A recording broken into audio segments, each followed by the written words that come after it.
요. 몰라, 사람마다 다 다르겠지만 내가 신앙생활에 막 자긍심을 가지고 막 만족하게 이 정도면 나 열심히 하고 있구나 이럴 때는요, 내가 에서는 미워하고 야곱은 사랑할 때 할 때 내가 야곱 같아요. 그래서 이 말씀이 전혀 안 거슬려요.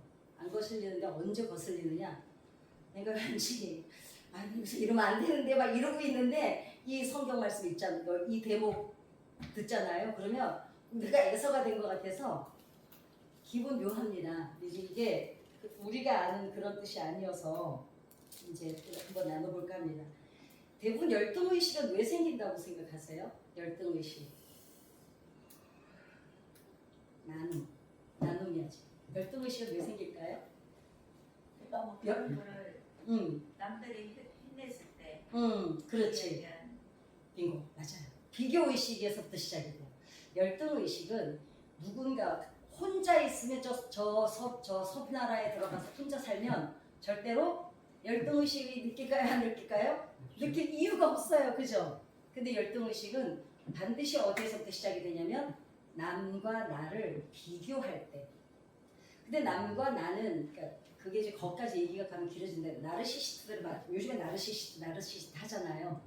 근데 사실 진정한 나르시시스트는 우리가 아는 나르시시스트가 아니에요. 정말 나르시시스트는 나와 상대를 경계를 분명히 해요. 근데 우리나라에서 통용되는 우리가 흔히 오지랖 넓은 사람들, 이제 이거는 좀 비슷한 맥락으로 가는데 경계가 없어, 경계가. 그러니까 다 네 마음이 내 마음 같아야 돼. 예를 들면 막 친하게 이제 서로 만났어.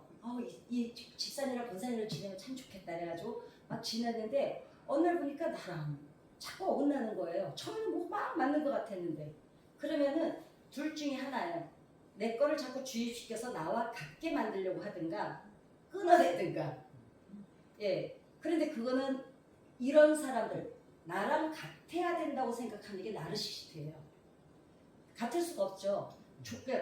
즉 타인에 대한 존중과 배려와 인정이 없는 거예요.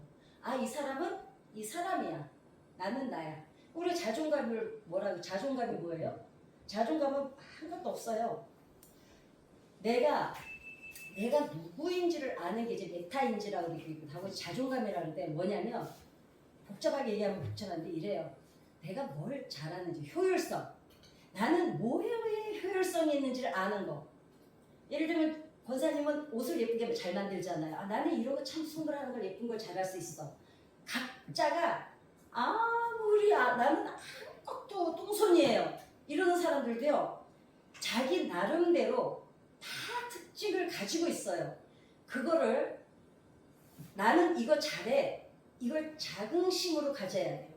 근데 내가 이거를 잘하는데 내가 보니까 내가 정말 부러워하는 게 있어. 근데 그걸 누가 잘하는 사람이 있어요?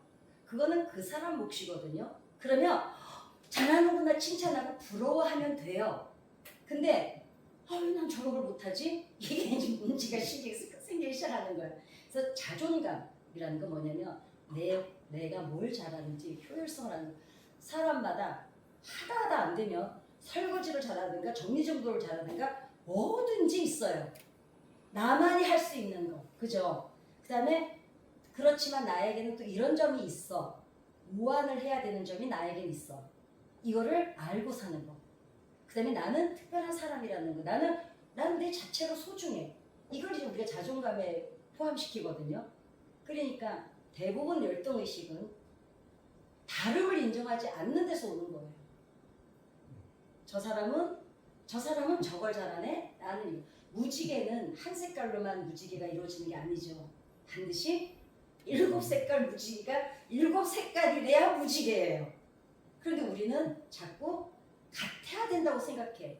나랑 권사님이랑 친하면 뜻도 같아야 되고 생각도 같아야 되고 먹는 것도 같아야 되고 자꾸 내 안에 나를 객관화를 못 시키고 나를 주관화시키려고 하는 거. 자꾸 나와 같아야 우리가 뜻이 맞는다고 생각하는 거예요. 그렇지 않죠.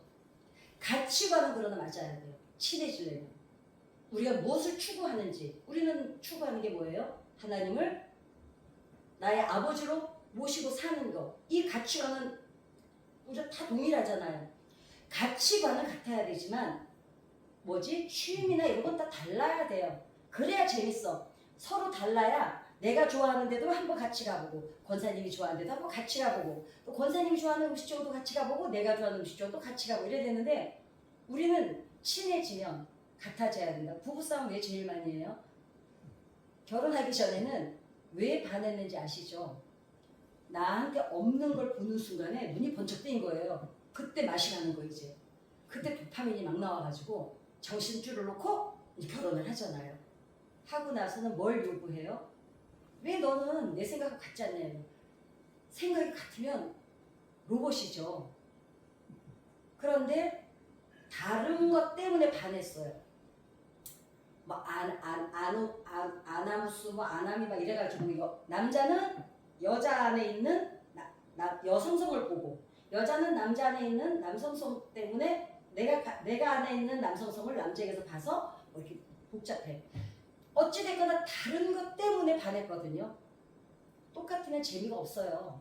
그쵸? 똑같으면 재밌겠어요? 하루는 좋겠지 하루는. 왜냐 뜻이 맞으니까 싸울 일이 없잖아. 근데 결국은 부부가 이혼 현장에 오는 상담 현장에 부부가 이혼하겠다고 오는 원인을 보면 대부분 처음에 반했던 것 때문에 이혼 이유가 돼서 오는 게 85%가 넘습니다. 그러니까 그때는 그게 왜 좋았냐니까 그때는 몰라서 좋았대. 아니죠. 항상 우리가 사람을 선택하든 내가 예를 들어서 누구랑 친해야 되겠다. 아니면 내가 이 교회를 다녀야 되겠다. 내가 누구와 결혼을 해야 되겠다. 내가 무엇인가를 선택할 때는 대부분 한 번 눈에 확 들어온 것 때문에 선택을 하거든요. 그러면 사람들이 실망은 또 언제 하냐면 눈에 확 들어온 거는 너무 좋았어요. 그 뒤에 깔려있는 99가지의 배경을 변수를 못 견뎌하는 거예요. 그래서 선택에는 책임이 있어야 되잖아요. 책임도 사랑이라고 그러거든요. 그럼 내가 누군가를 예를 들어서 권사님이 되게 좋아서 나 저 권사님 친하게 지내 이래서 권사님하고 자꾸 친해지는데 내가 전혀 모르는 성품이 막 나오는 거예요. 근데 그때는 어떻게 해야 되냐면 저 이런 면도 있으시구나. 이런 면도 있으시구나. 감동을 하면 되거든요. 근데 뭐야? 저거 뭐야? 이러는 거야. 그러면은 그 사람에게 손해일까요? 나에게 손해일까요? 첫째, 내가 선택을 했잖아요. 내가 선택한 내 선택을 내가 무시하는 거예요. 그거는 자존감을 엄청 깔아낸 geb니다. 그런데 언제 그때 자기가 자존감이 올라가냐면요. 내가 이 면이 좋아서 이분하고 친해졌지만 이런 면도 있구나. 그거를 내가 수용하고 포옹하고 받아 품을 때 누구 자존감이 올라가냐면 본인 자존감이 올라가요. 왜? 이런 자부심이 생겨요. 내가 저분이랑 친해지겠으니까 내 선택은 내가 책임져야 된다. 이게 모든 관계에 친구가 부부고 자식간이든 다 마찬가지예요. 근데 이거를 못 받아들이고 나와 같아야 된다는 것부터가 이제 뭐가 생기기 시작하느냐? 다툼이 시작이 되고 열등의식, 비교하는 거예요. 나와 같은 줄 알았는데 아니네? 아니 왜 또 같아야 되냐고. 그러면 내가 그 사람이 나와 같지 않다고 생각해서 시험 들었을 때 상대방은 시험 안 들었을까요? 그렇잖아요. 예를 들어서 권사님, 장모님이 결혼을 했어요. 그러니까 내가 참는 부분이 있어요. 그리고 남편도 참는 부분이 있어요. 깜짝이야 이러는 부분이 있어. 아니 결혼하기 전에는 안 그러더니 우리 은숙이가 저런 면도 있네 이러잖아요. 은숙이도 어머 세상에 재달 씨가 그렇게 안 만났는데 저런 면도 있네 이러는 거야. 그치? 피차 서로 깜짝깜짝 놀라는 게 있어요. 근데 왜 내가 손해봤다 그러고 내가 억울하고 내가 속이 상하겠어요? 나만 봤다고 생각하니까. 자기가 보여준 거는 생각을 안 해요. 그래서 열등의식이라는 건 반드시 비교의식으로부터 옵니다. 그래서 이제 에서와 야곱을 이야기하기 위해서 제가 이 얘기를 먼저 나왔는데 내가 야곱은 사랑하고 에서는 미워해야 했다. 이 말씀을 하실 때 야곱과 에서는 사실 복중에도 없었습니다. 그쵸? 없었어요. 그러니까 미움받는 에서는 진짜 억울한 거예요. 근데 이제 미워하였다는 우리는 우리 의미의 미워예요. 그 미워가 아닌데, 그러니까 하나님이 무슨 억하심정이 있어가지고 아픈 손가락이 있지 미워하는 자식은 없거든요. 제가 항상 말씀드리죠. 속이 상한 자식, 저기 뭐지 애가 타는 자식, 고마운 자식, 이쁜 자식, 그러나 미운 새끼는 없다고요. 하나님, 우리도 그럴지인데 하나님이 그러시겠어요? 이제 우리가 쓰는 언어로 번역을 하다 보니까 우리는 그렇게 의미를 받아들입니다. 하나님은 그런데 아까도 말씀드렸죠. 내가 막 자긍심을 가지고 신앙생활을 잘 때는 내가 야곱 같아서 이 말씀을 들어도 기분이 안 나빠요. 근데 내가 뭔가 좀 주눅이 들고 시원찮을 때 꼭 에서 얘기 들으면 꼭 내 얘기하는 것 같아가지고 기분이 나쁩니다. 거슬려요. 사실 성경 충만하지 않고 막 이러지 않을 때는 성경 거슬리는 경우 많습니다. 우리가 그냥 착해가지고 그냥 무조건 그렇게 하면 안 된다 그러니까 그렇지. 아니 우리가 인격을 가진 사람들인데 기분 나쁜 건 나쁜 거죠. 애서 같을까봐 기분이 나쁜 건데. 그런데 성경에서는 이해할 수 없는 부분을 만났을 때는 어떻게 해야 되냐면 반드시 이해하고 지나가야 된다고 합니다. 우리는 그러잖아요. 그거는 그냥 믿어 그냥 하나님 말씀이니까 이러잖아요. 아니라는 거예요. 그래서 신앙에 굴곡도 생기고 오해도 생기고 그런 데는 거죠. 그래서 왜냐하면 하나님께서 우리가 왜냐하면 문화가 다르잖아요. 예를 들면 영어 성경에는 미움이라는 단어를 안 써요. 에서를 미워하였다라고 안 돼 있어요. 우리 개혁 성경에만 미워하였다가 돼 있거든요. 그러니까 그 문화에 맞게 하다 보니까 이제 언어가 다 다르잖아요. 그러면 왜 우리가 이해하지 못하는 부분을 반드시 이해하고 가야 되느냐? 하나님께서는 우리가 이해할 수 없는 말씀이 나올 때 거기에 깊은 의미를 숨겨 놓으셨다는 거예요. 그래, 그걸 알고 가야 이랬구나. 그래야 성경을 오늘처럼 읽는데 내가 에서는 미워하고 야곱은 사랑하였다 이 말을 들을 때 기분이 안 나쁘다는 거죠. 알면. 근데 그러려니까 그냥 무조건 믿어야 되는 데가 믿기는 하는데 거슬리는 건 거슬리는 거예요. 그게 이제 내가 나 에서 아니야? 이렇게 될 수도 있는 거잖아요. 그래서 고대 근동에서 어떤 언약을 계약을 하기 위해서 문서를 만들 때, 그 다음에 히브리 성경 안에서 쓰는 단어 중에 사내라는 단어가 있어요. 사내. 근데 이 사내라는 뜻은 뭐냐면 절대적인 증오가 아니야. 미움이 아니에요. 아니고 상대적인 선택. 그게 이거야. 에서가 있고 야곱 있잖아요. 야곱을 앞서 세웠을 뿐이지 에서를 미워한 게 아니에요. 우리는 미워했다고 돼 있잖아요. 그냥 야곱을 선택했을 뿐이에요. 그러면 아브라함도 어때요? 하나님이 한 민족을 이루기 위해서 선택했잖아요. 이거하고 똑같은 의미예요. 그러니까 야곱을 이스라엘을 만들기 위해서 선택을 하셨지 에서하고 야곱이 이미 임신도 되기 전에 이 오늘 본문 말씀이 있었거든요. 내가 에서는 미워하고 야곱은 사랑했다는 말을 이미 그 전에 하셨는데 그게 아니라 그냥 야곱을 통해서 내가 큰 나라를 이룰 거다. 에서는 미워하였다가 아니고 에서는 두 번째 상대적으로 조금 덜하다는 뜻이에요. 사내라는 뜻이. 그래서 상대적으로 선택, 덜 사랑함. 그러니까 큰아들, 작은아들, 엄마들 사랑 똑같아요? 솔직하게 말씀해 주세요. 안 일러줄게요. 달라요. 그걸 딸하고 아들하고 있을 때 또 반응이 엄마들 또 다르죠. 그래서 언약적으로 뒤로 물림을 의미하는 관용어인데, 관용어 잘 아시죠? 예를 들면 우리 한문이 부자가 모여가지고 한 뜻을 이루는 어떤 한 글자가 되듯이 그냥 그러니까 조금 덜 사랑한다는 거지 미워한다가 아니에요.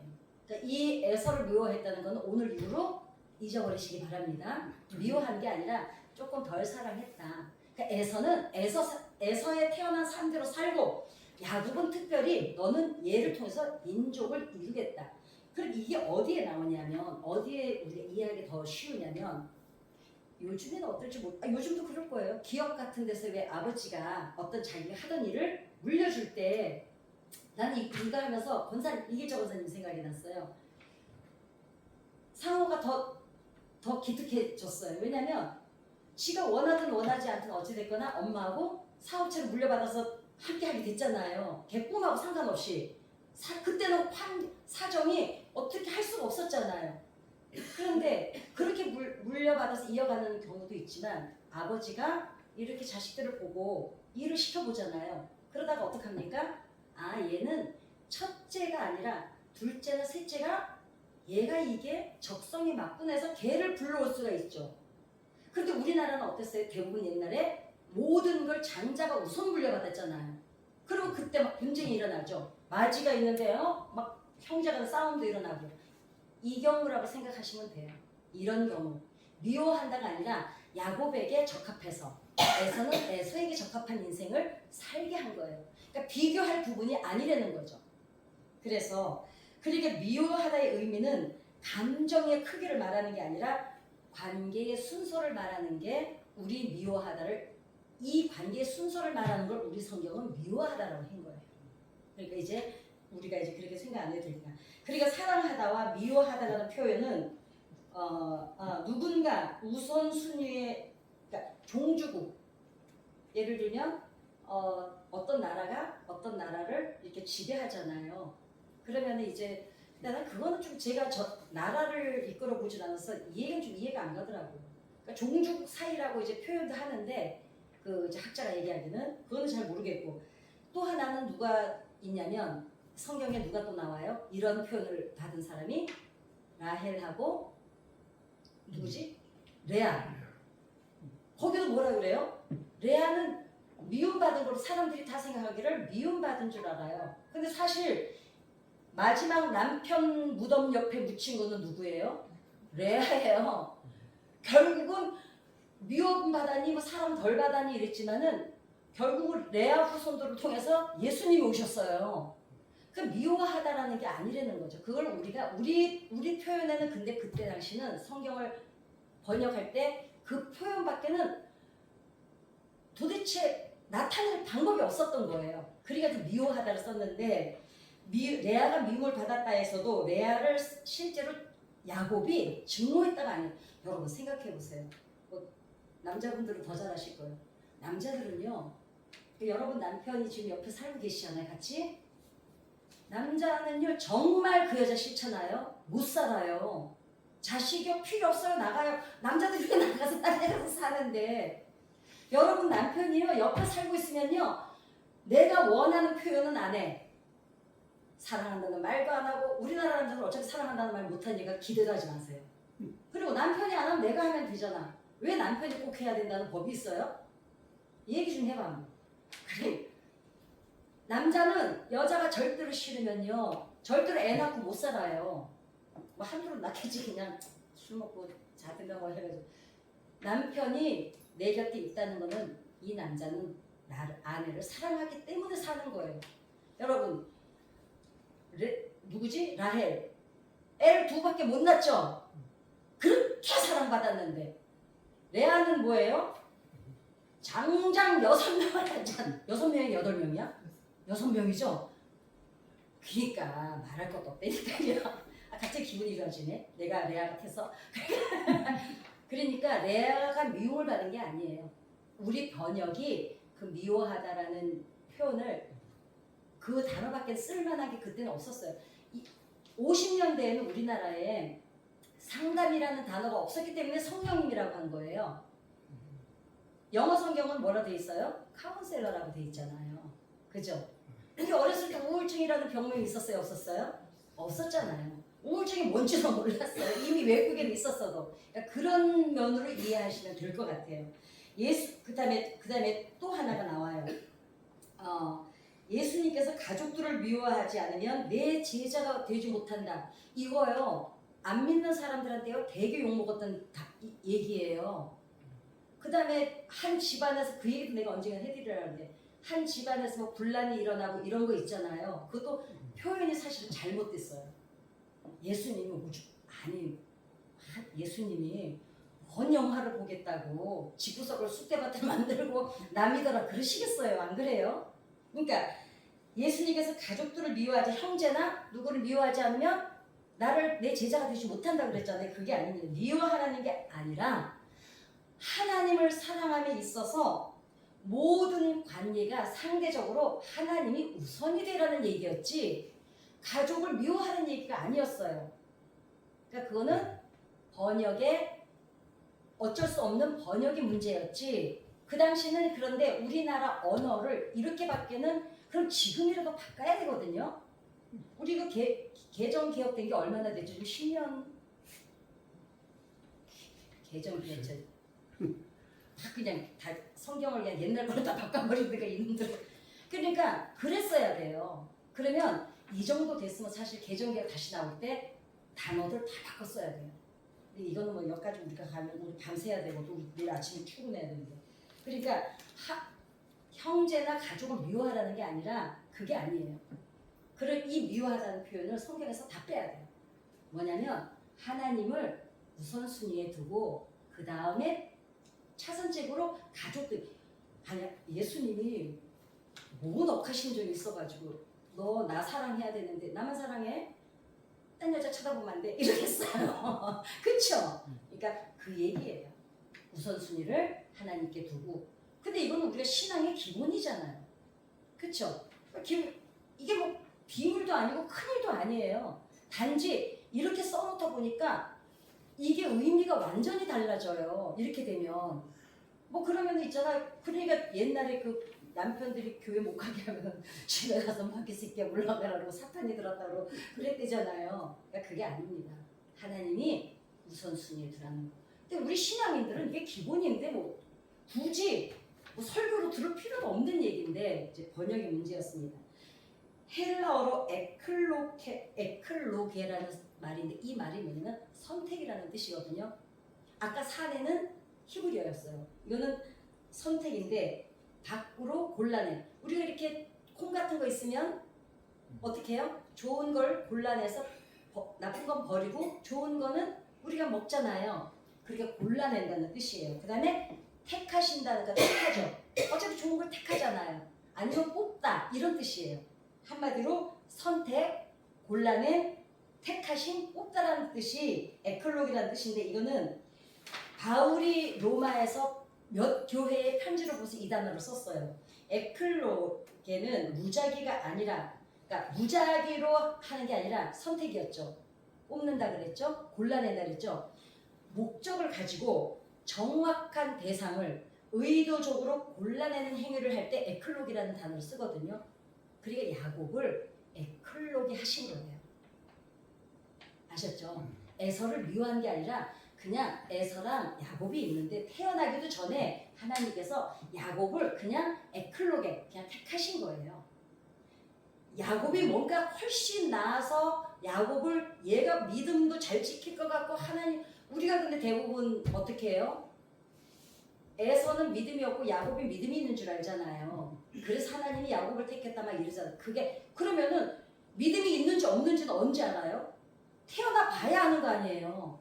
근데 야곱 내가 에서는 미워하고 야곱은 택하였다는 건 이미 태가 생기기도 전에 하나님이 말씀하신 거거든요. 그래 이건 말이 안 맞죠. 앞뒤가. 아니 믿음이 좋은지 나쁜지 어떻게 알아? 태어난 다음에는 알지. 근데 이미 그 전에 말씀하셨잖아요. 생기기도 전에. 그러니까 택하신 거예요, 그냥 에클로게.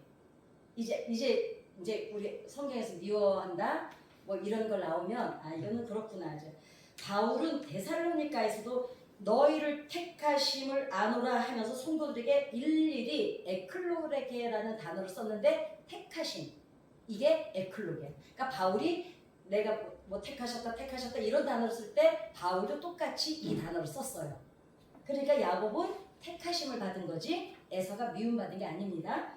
한마디로 에클로게 택하심은 에서를 미워하신 게 아니라 야곱을 에클로게 선택해서 하나님의 주권 아래 신앙의 계보를 세워가신다는 뜻이었어요. 그러면 자, 많은 민족 중에서 아브라함으로부터 에클로게 이스라엘 민족을 선택하셨던 의미죠. 그러면은 다른 민족들도 그때 없지 않았잖아요. 그럼에도 불구하고 하나님이 이미 야곱을 통해서 하나님이 일을 이루어 가시겠다. 근데 야곱 전에 누가 있었어요? 아브라함부터 있었잖아요. 그러니까 하나님께서 그렇게 택하셔서 내가 장자를 세우고 우리가 왜 아버지가 가문의 사업 같은 거 물려줄 때 보니까 우리 큰아들이 아니면 둘째가 이걸 제일 잘할 것 같아. 얘가 적성에 맞는 것 같아. 이래서 물려주는 것처럼 그렇게 한 거지. 에서를 미워한 게 아니에요. 근데 보세요. 만약에 그러니까 믿음 태어나기도 전에 이미 택하셨는데 믿음이 있는지 없는지도 몰랐어. 근데 잘 보세요. 만약에 사람 됨됨이로 따진다면 에서가 더 우직해요.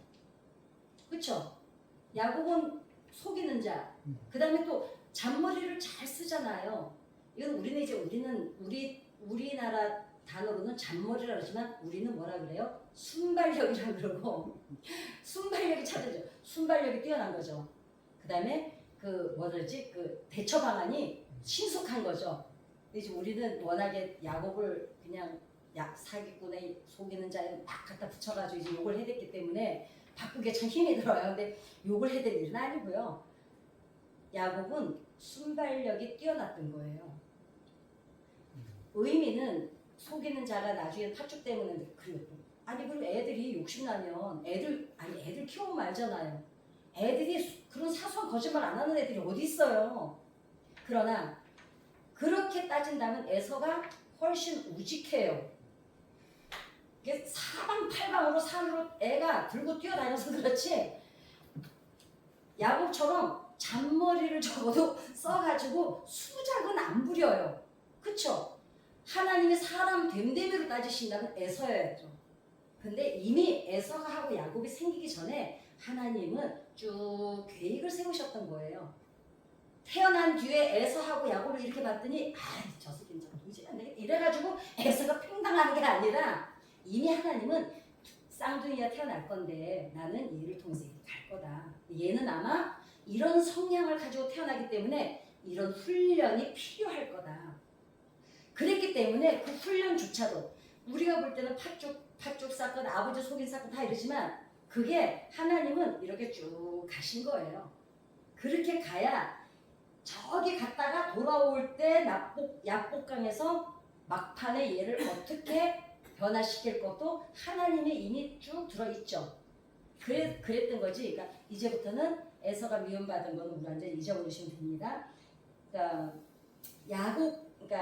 야곱이 아무것도 이루기 전에 선택받았듯이 우리도 이제 우리로 돌아오면 야곱이 생기기도 전에 선택을 받았던 것처럼 우리는 어떻습니까? 우리도 이미 은혜 안에 붙들려 있었다는 것을 잊지 말아야 되겠죠.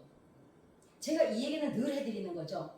왜 그러면 야곱이랑 에서가 이미 뱃속에 있기 전에 하나님이 어떻게 하셨어요? 야곱을 택하시고 그리고 에서도 민족 다 이루고 살았잖아요.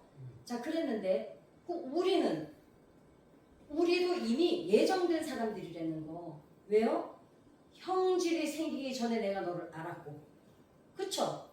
정자 난자가 만나서 세포가 만나서 우리 몸을 이루기 전에 이미 그 형질이 요 한 세포가 되기 전에 이미 내가 너를 알았고 예레미야에 나옵니다. 복중에서 내가 너를 보았고 내가 너를 태에서 불러내었다는 거예요. 이제 여기서부터가 이제 중요해집니다. 이 위에 있었던 좀 전에 얘기는 다 성경에서 이미 나온 얘기이기 때문에 뭐 좀 미워했든지 말든지 우리가 우리 집안 일이 아니라서 신경 안 쓸 텐데 그럼 우리는 뭐냐 우리는 야곱은 그렇게 하나님이 야곱을 통해서 일하시고 계신데 역시 우리도 이미 야곱과 에서가 있기도 전에 하나님이 계획하셨던 것처럼 이게 너무 중요한데 우리가 이거를 잊어버리면요 우리 정체성을 잃어버리는 거예요. 그러니까 내가 우리 엄마 아버지가 만났기 때문에 내가 태어났다 그래서 오늘 인생을 태어나서 애 낳고 살다가 이러다가 천국 가는 거다가 아니거든요. 야곱과 에서가 생기기도 전에 하나님이 계획이 있었던 것처럼 형질이 생기기 전에 내가 너를 김명남을 알았고 네 엄마 복중에 있을 때 보았고 불러내셔서 그리고 하나님이 인생을 통해서 이렇게 몰아오신 거예요. 어느 시점에 인생의 이 길목에서 하나님을 만나게 하고 이 시점에서 성령 받고 그 다음에 이 시점에서 너는 무엇을 하고 그러다가 어느 시점이 되면 내게로 다시 형질이 생기기 전에 있었던 자리 엄마 뱃속에서 아버지 아빠 엄마 아빠가 정자 난자가 만나기 전에 있었던 그 자리로 우리는 다시 가는 거예요. 야곱과 에서가 생기기 전에 이미 하나님이 계획하셨듯이 이길자 권사님이 엄마 아버지가 만나기 위해서 정자 난자가 만나기 전에 이미 하나님께서 이 한국 미국 상관없어 이 땅에 보내서 이 땅에서 권사님만 하실 수 있는 일이 있었어요. 그럼 사람들이 또 그래. 아니 나는 애 낳고 그 찌주고 먹고 살다가 어느 날 보니까 어떤 허연 할머니가 거울 속에 있더라는 거야. 그게 사명이에요. 그러면 찌주고 볶고 뭐 했어요? 자식 낳고 기도로 키워냈고 남편 뒷바라지를 가정을 세워왔잖아요. 한 가정이 무너지면 사회가 무너지는 거예요. 잘 지켜서 온 그것도 내가 사명 감당한 거예요. 근데 우리는 아까 제가 제일 먼저 말씀드렸죠. 열등의식, 비교의식. 다른 사람들이 한 걸 보니까 내 일이 아무것도 아닌 거예요. 그럴 필요가 없어요. 나는 이 일만 잘해냈으면 돼요. 남편이 뭐라고 하든지 말든지 새끼 안 버리고 잘 키워내고 살아냈고 그렇잖아요. 내 자리, 교회 자리 잘 지켜냈고 이거를 자꾸 다른 사람들이 큰 걸 한 걸 보다 보니까 내가 작아 보이는 거예요. 하나님이 보실 때는요 크고 작음이 없어요. 왜겠어요? 야곱은 야곱 할 일이 있었고요. 에서는 에서가 할 일이 있었던 것처럼 우리는 우리 할 일만 하면 되는 거예요. 그럼 권사님은 아들 하나 딸 하나 낳으셨잖아요. 나는 이 애들의 조상, 믿음의 조상이 되라고 엄마로 세우신 거예요. 근데 이 사명은 제 대신 충성하게 감당해야죠. 왜? 그것 때문에 이 땅에 보내셨으니까. 그리고 그 아이들을 후손을 통해서 하나님께서 어떤 일을 하실지는 그 다음 하나님의 계획안이 있어요. 그러나 그 일을 뿌리를 내려줘야 되는 건 누가 해야 되냐면 지금 여러분들이 하셔야 돼요. 믿음의 조상으로 부르심을 받은 분들이. 그쵸?